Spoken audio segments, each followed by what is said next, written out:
So the first thing that I would do when developing the plan for the client over the phone call would be to assess his need and risk of hurting himself or others. I think that would be important following that initial phone call.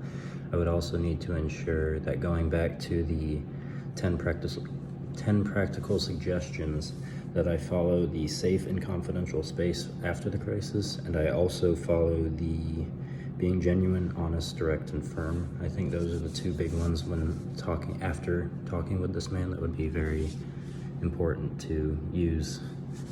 While also developing a tentative plan for the client, I think it would be important to address him very empathetically, talking to him about it, and making sure to keep in mind his PTSD. I think that's very critical to the situation as well.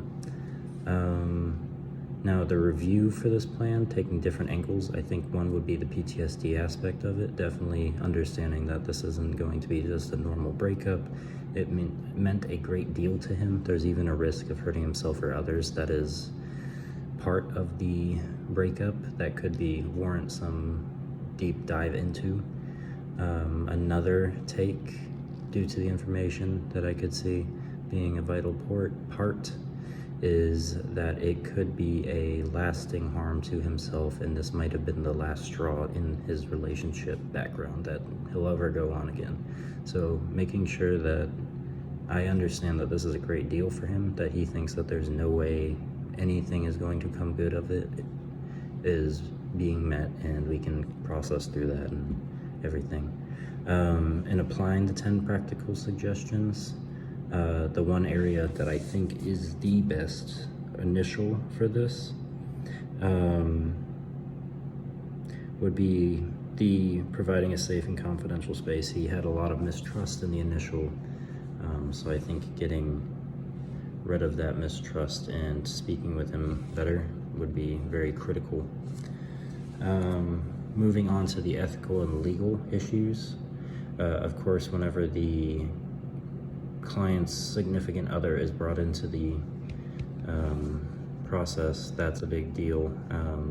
I have to reaffirm the boundaries that were made previously, stating that, hey, this is an individual session, we have documentation, we have confidentiality we have to maintain. So after they do talk about that, asking, hey, can we speak just the two of us, more confidential, I want to get your side of it, kind of pushing away from them being there and bringing the client to speak to it by themselves, while also not trying to harm any therapeutical boundaries.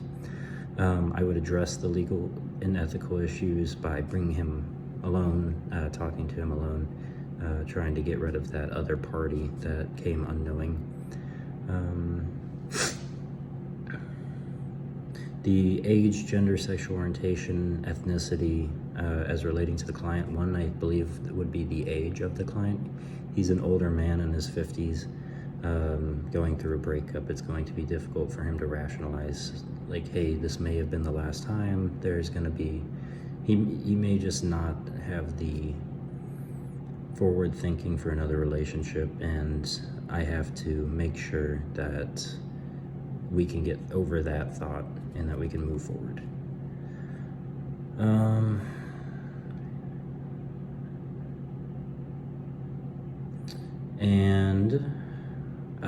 The factors that were discussed as they apply to you, possible impact, your approach, it would definitely be the age of the client. Of course, the ethnicity. It is a relevant part in seeing how the client was in their previous relationship as well.